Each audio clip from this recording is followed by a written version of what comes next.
Yeah guys, this is a 2GR Toyota Avalon engine. This engine came in with a knock sound, and on taking out the oil sump, we discovered that there was this metal filings in the engine system. That's the metal you're looking over there.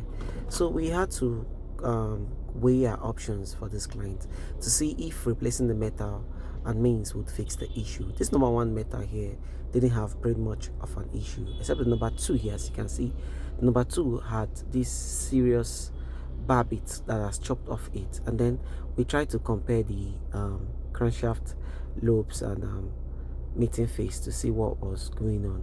And number one here still had he had a bit of scuffing on it, but wasn't really much scuffing. Still had life in it. But the number two here had worn down low. You can see that the number one had brown edges, but this one didn't have brown edge. It had recess that was a sign of a chopped crankshaft that had gone really low.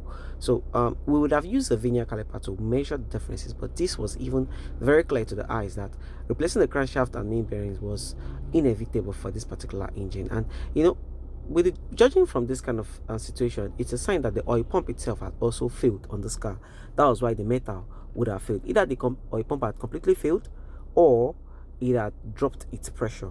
So we would have to compare to see if replacing the engine or repairing it would be the solution. So we ended up replacing the engine, and this is the engine here. But this particular engine came with the rubber oil intercooler. The initial engine we took, I didn't have an oil intercooler, but this wasn't a problem. So this is me having the engine all cleaned up and prepared to actually install for the client. So I had to clean up the engine, have it all brand new to be installed.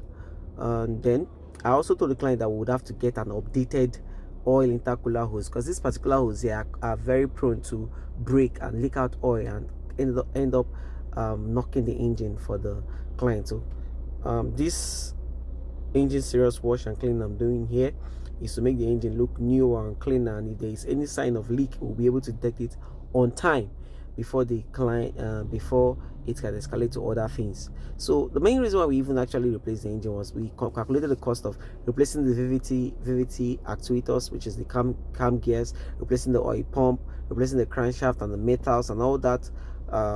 Things would have cost more than actually getting a used engine for the client. So we ended up getting a used engine. We replaced the oil intercooler, got an updated one here. As you can see, there's a new updated intercooler. Got the engine started, did all our checks and all our fixes, and the car was ready before time.